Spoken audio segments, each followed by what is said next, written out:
Good afternoon, everyone. Today I'll be presenting on an ethical issue that happened in an insurance company based on an interview with my parent. My parent, who will be referred to as Individual B, had recently joined the company as a new employee. Since she was still learning the company's procedures and work processes, she often relied on a senior employee who is Individual A for guidance and support. Individual A had worked in the company for several years and was well known within the department.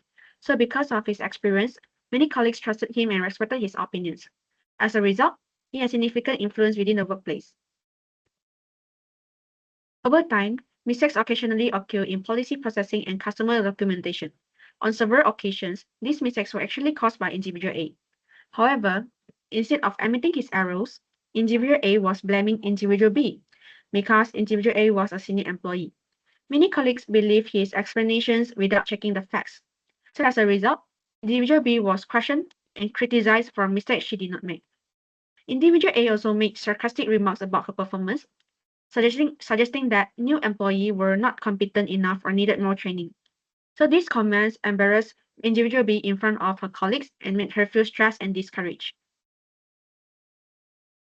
Although Individual B knew that the accusations were unfair, she was reluctant to report the issue. As a new employee, she worried that speaking out might damage her relationship with colleagues or negatively affect her job security. She was also afraid that management would believe the senior employee rather than her. So because of these concerns, she chose to tolerate the unfair treatment and remain silent. The situation continued for several months, causing stress and reducing her confidence at work. Individual A displays several negative character traits which Aristotle would describe as vices. His behavior is linked to dishonesty because he blamed Individual B for a mistake that he made himself. His actions are also linked to irresponsibility because he refused to take accountability for his error.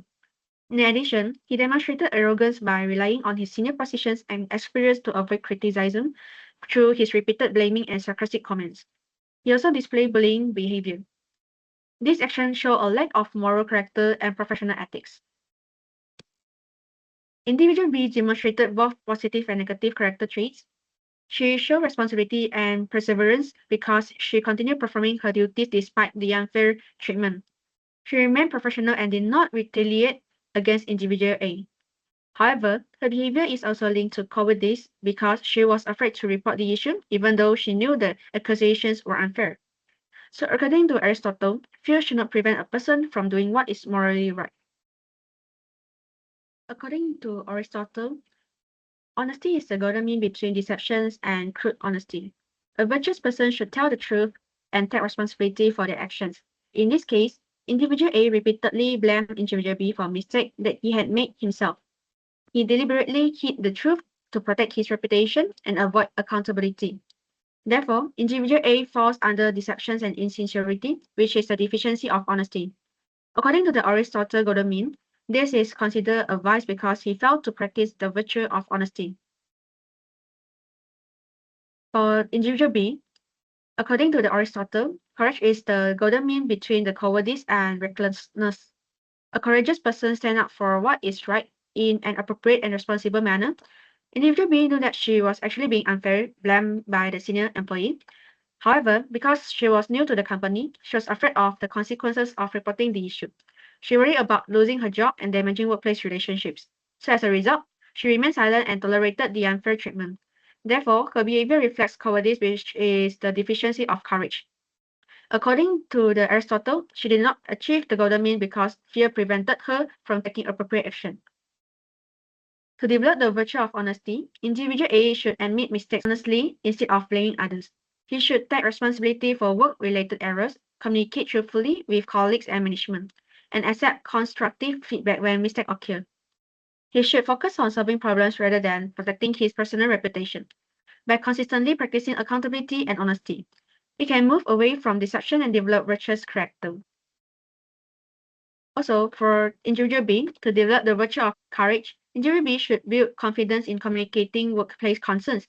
She can document incidents, seek advice from HR or trusted supervisors, and report unfair treatment through proper channels.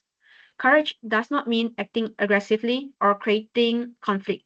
Instead, it means standing up for what is right for in a professional and respectful manner. By practicing courage, she can protect herself from unfair treatment and contribute to a healthier workplace. To conclude, this case highlights workplace bullying, unfair blame shifting, and a lack of accountability in an insurance company.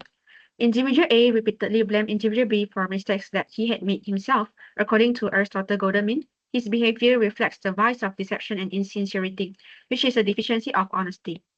Meanwhile, individual B knew that the accusations were unfair, but chose to remain silent because she feared losing her job and damaging workplace relationships.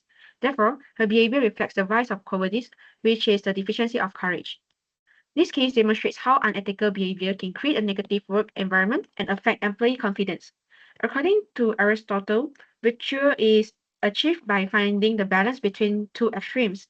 Therefore, individual A should develop honesty by taking responsibility for his actions, while individual B should develop courage by speaking up appropriately when facing unfair treatment. Overall, Aristotle's virtue ethics remind us that an ethical workplace is built not only through rules and policy, but also through good character and virtuous habits. Thank you.